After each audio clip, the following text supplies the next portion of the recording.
Telugu Desam party అంటేనే బీసీలు, బీసీలు అంటేనే తెలుగుదేశం పార్టీ. అది ఇప్పుడు కాదు, 83లో నందమూరి తారక రామారావు గారు పార్టీ ప్రారంభించినప్పటి నుంచి ఈ రోజు వరకు కూడా బీసీలు తెలుగుదేశం పార్టీకి వెన్నుముక్కగా నిలబడ్డారు. తొలిసారిగా నందమూరి తారక రామారావు గారు బీసీలకు 20% రిజర్వేషన్ కల్పిస్తే 95లో చంద్రబాబు గారు ఆ రిజర్వేషన్లను 34% పెంచారు. ఆ తరువాత జరిగినటువంటి 4 స్థానిక సంస్థల ఎన్నికల్లో కూడా ఈ 34% రిజర్వేషన్ ద్వారానే ఎన్నికలు జరిగాయి. దాంతో అనేక మంది బీసీలు రాజకీయ నాయకులుగా, రాజకీయ శక్తిగా ఎదిగారు. ఈ రోజు రాష్ట్రంలో బీసీలు రాజకీయ నాయకులుగా ఉన్నారు అంటే ఆ రోజు తెలుగుదేశం పార్టీ చూపినటువంటి చొరవే ప్రధాన కారణం. కాబట్టే స్టిల్ ఈ రోజుకి బీసీలు ప్రధానంగా తెలుగుదేశం పార్టీ వెంటే నిలబడ్డారు. అయితే అలాంటి 34% రిజర్వేషన్ను జగన్మోహన్ రెడ్డి వచ్చిన తర్వాత 24%కి తగ్గించాడు. అంటే 10% రిజర్వేషన్లు బీసీలు కోల్పోయారు. దీని ఫలితం ఏంటో తెలుసా? మొన్న జగన్మోహన్ రెడ్డి హయాంలో జరిగినటువంటి స్థానిక సంస్థల ఎన్నికల్లో 16,800 మంది బీసీలు రాజకీయ నాయకులుగా ఎదగకుండా ఆగిపోయారు. 16,800 మంది వ్యక్తులు ఈరోజు బీసీ నాయకులుగా అవ్వాల్సిన వాళ్ళు జగన్మోహన్ రెడ్డి హయాంలో కాలేకపోయారు. అంటే ఒక రకంగా బీసీలకు జరిగినటువంటి అన్యాయం.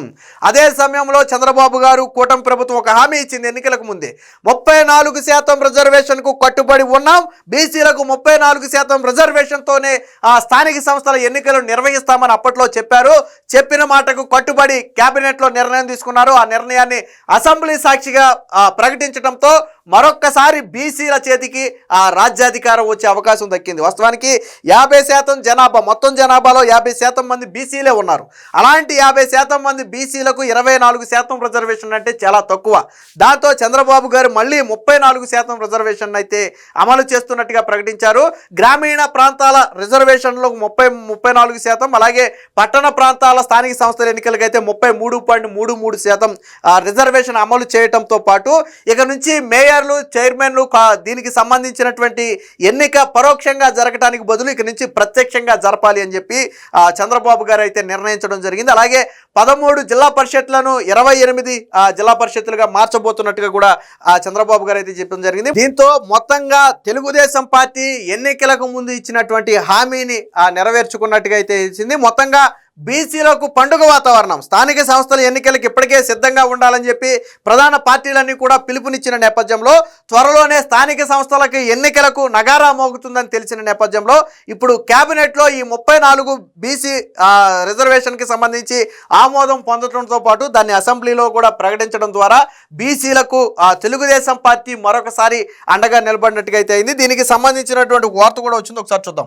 జయహో బీసీ, స్థానిక సంస్థల రిజర్వేషన్లు పెంపు, గ్రామంలో 34, పట్టణాల్లో 33.33% కోట. కేబినెట్ నిర్ణయాన్ని అసెంబ్లీలో ప్రకటించిన సీఎం చంద్రబాబు, బీసీల అభ్యున్నతే కూటమి లక్ష్యం, వారికి రిజర్వేషన్ సహా 3 కీలక నిర్ణయాలు తీసుకున్నారు. మేయర్లు, చైర్పర్సన్లకు ఇక నుంచి ప్రత్యక్ష ఎన్నిక ఉండబోతుంది. దీనికి కూడా ఒక రీజన్ ఉంది. ఎందుకంటే చైర్పర్సన్లు, మేయర్లను పరోక్షంగా ఎన్నుకోవటం వల్ల, వారి మీద అవిశ్వాస తీర్మానం పెట్టడం, 2-2.5 ఏళ్లకే వాళ్ళని దింపటం వల్ల పరిపాలనలో విఘాతం కలుగుతుంది. అలాగే రాజకీయ అనిశ్చితి ఏర్పడుతుంది. కాబట్టి ఇక నుంచి చైర్పర్సన్లు, మేయర్లను పరోక్షంగా కాకుండా ప్రత్యక్షంగా ప్రజలే ఎన్నుకునే విధానం తీసుకురావాలని చెప్పి కూటమి ప్రభుత్వం అయితే నిర్ణయించింది. దీనివల్ల 5 సంవత్సరాల పాటు నిలకడగా వారి పదవి అనేది ఉంటుంది. దానితో రాజకీయ అనిశ్చితి ఏర్పడటానికి అవకాశం తగ్గుతుంది అనేది కూటమి ప్రభుత్వం అయితే ఆలోచన విధానం. దానికి సంబంధించే తీసుకున్నారు. 34% అంటే అంకెలు కాదు, వారికి ప్రాతినిధ్యం. బీసీలకు 86లో తొలిసారిగా ఎన్టీఆర్ 20% కోటా ఇచ్చారు. 95లో నేను 34% చేశా. 2001, 2006, 2013లో కూడా ఇదే 34% కోటాతో స్థానిక సంస్థల ఎన్నికలు అయితే నిర్వహించాము. కానీ వైసీపీ వచ్చిన తర్వాత 24%కి తగ్గించింది. దీనివల్ల 16,800 మంది బీసీలు రాజకీయ అవకాశాలను కాలరాసింది. బీసీ కోటాను మేము ఆమోదం తెలపగానే కోర్టుల్లో కేసులకు వైసీపీ సిద్ధమైంది. అలా చేస్తే చరిత్రహీనులు అవుతారు.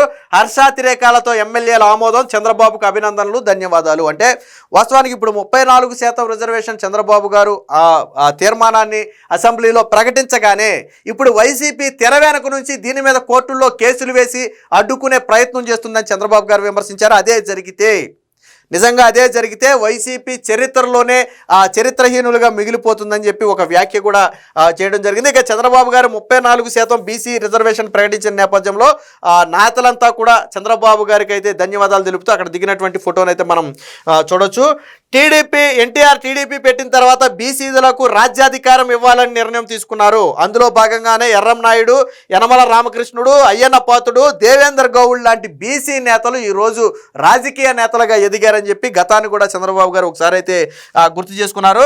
బీసీలు తెలుగుదేశం మధ్య అవినాభావ సంబంధం ఉంది. 86లో బీసీలకు తొలిసారిగా స్థానిక సంస్థలో 20% రిజర్వేషన్లు కల్పించిన ఘనత ఎన్టీ రామారావుది. 95లో నేను సీఎంగా ఉన్నప్పుడు 34% రిజర్వేషన్ ఇచ్చాను.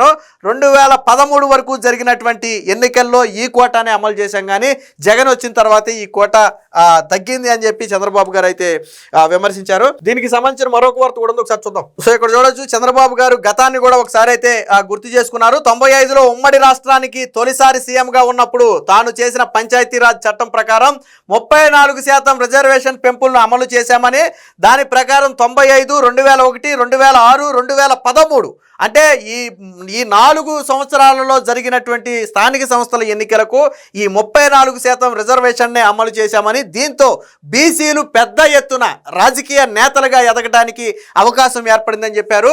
అయితే వైసీపీ వచ్చిన తర్వాత 24% కుదించడం వల్ల 16,800 మంది బీసీలు రాజకీయ అవకాశాలను కోల్పోయారని, ఇది పూర్తిగా బీసీలకు చేసినటువంటి ద్రోహం కావచ్చు, వెనుపోటుగా చంద్రబాబు గారు అయితే అభివర్ణించడం జరిగింది. కూటమి ప్రభుత్వం వెనుకబడిన వర్గాలకు అండగా ఉంటుందన్నారు. సీఎం ప్రసంగం ముగిసిన వెంటనే సభలోని మంత్రులు, ఎమ్మెల్యేలు నిలుచుని స్టాండింగ్ ఓవేషన్లో అభినందించడంతో పాటు ఆయన నిర్ణయానికి ఆమోదం తెలిపారు. బీసీ సామాజిక వర్గ మంత్రులు, ఎమ్మెల్యేలు ఆయన వద్దకు వెళ్లి కృతజ్ఞతలు అయితే తెలపడం జరిగింది. సో 50.54% బీసీ జనాభా ఉన్నారు, వారికి న్యాయం జరగాలి. 34% రిజర్వేషన్ అంటే నిర్ణయాధికారంలో భాగస్వామ్యం కావటమే. 34% కోటాకు ఎన్నికల్లో ఎన్డీఏ హామీ ఇచ్చింది. దీనితో పాటు కూటమి ప్రభుత్వం రాజకీయ సిద్ధాంతంగా ఈ నిర్ణయం తీసుకుంది. బీసీ రిజర్వేషన్ల విషయంలో తెలుగుదేశానికి ముందు, తెలుగుదేశం తర్వాత అని స్పష్టంగా బీసీలు మాట్లాడుకునే పరిస్థితి ఈ రోజు వచ్చింది అంటే అది కేవలం తెలుగుదేశం పార్టీ వల్లనేనని చెప్పి చెప్పడం జరిగింది. అంటే ఖచ్చితంగా జనాభాలో సగానికి సగం ఉన్నటువంటి బీసీలకు 100కు 100% రాజకీయంగా న్యాయం జరగాలి అనేది తెలుగుదేశం పార్టీ సిద్ధాంతం. ఆ సిద్ధాంతానికి కట్టుబడే ఈరోజు 34% రిజర్వేషన్ను తిరిగి మళ్ళీ అమలు చేసే బాధ్యతను తెలుగుదేశం పార్టీ తీసుకుందని చెప్పి, కూటమి ప్రభుత్వం తీసుకుందని చెప్పి చంద్రబాబు గారు చెప్పడం జరిగింది. దీంతో తెలుగుదేశం పార్టీ బీసీల విషయంలో మాటలు కాదు, చేతల రూపంలో చెబుతుంది. బీసీలకు మొదట నుంచి అండగా నిలబడింది తెలుగుదేశం పార్టీనే. బీసీలను రాజకీయ నేతలుగా తీర్చిదిద్దింది కూడా తెలుగుదేశం పార్టీనేనని చెప్పి దీన్ని బట్టి స్పష్టంగా అర్థమవుతుంది. మొత్తంగా ఈ 34% రిజర్వేషన్ను చంద్రబాబు గారు అసెంబ్లీలో ప్రకటించడంతో రాష్ట్ర వ్యాప్తంగా బీసీలు ఉన్నటువంటి బీసీలందరూ కూడా హర్షాతిరేకాలు వ్యక్తం చేస్తూ చంద్రబాబు గారికి, కూటమి ప్రభుత్వానికి అయితే ఈ సందర్భంగా ధన్యవాదాలు అయితే తెలుపుతున్నారు.